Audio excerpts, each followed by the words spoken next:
Ja, jaz lahko iz svoje strani povem in tudi v imenu svojih kolegov, da pravzaprav za nas ni lepšega trenutka, kot je tisti dan, ko dobimo v živalski vrt novo žival.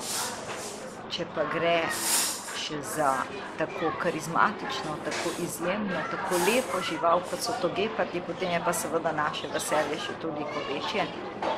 Kot veste, je gepard nova žival, tega v 60-letni zgodovini živalski vrt Ljubljana še ni imel in to je seveda potem tudi nova priložnost, da naši obiskovalci jih lahko v živo vidijo in občudujejo tudi v Ljubljani. No, prvi obiskovalec, ki si je geparde ogledal takoj zjutraj ob našem odprtju, je bil gospod Tone, ki ima izjemno rad geparde in si je želel veliko let jih videti v živo.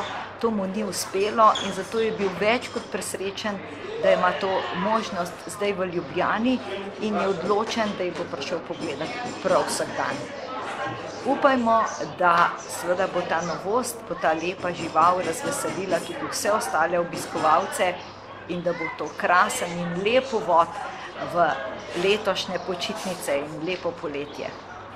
Gepardi so pač mačke in vse mačke imajo težave z hlajenjem telesa, tako da pač predvsem je pomembno, da živali med transportom imajo primerno temperaturo, zato smo veliko pač vozili tudi ponoči.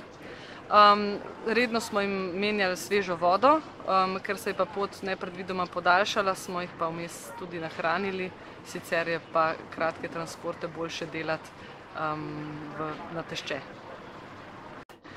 Ključno je bilo, da smo se odpravili v živalski vrt, kjer so ta dva geparda vzrejali, zato da so nam pokazali točno, kako sami delajo, kako jih nagovarjajo, kakšen je njihov režim. Tako da mi ga tukaj poskušamo čim bolj posnemati, zato jih tudi ogovarjamo z njihovimi imeni, torej Sven in Sveja, in na ta ime se tudi odzoveta. Potem jih na enak način hranimo, prilagodimo tudi seveda jedilnike, tako da je za živali vse čim bolj podobno, kot je bilo na Švedskem. Čisto naključno lahko povem, da sta obe bivališči zelo podobni, torej tako tisto, ki so ga bili vajeni na Švedskem, kot tukaj, vsaj kar se notranjega dela tiče.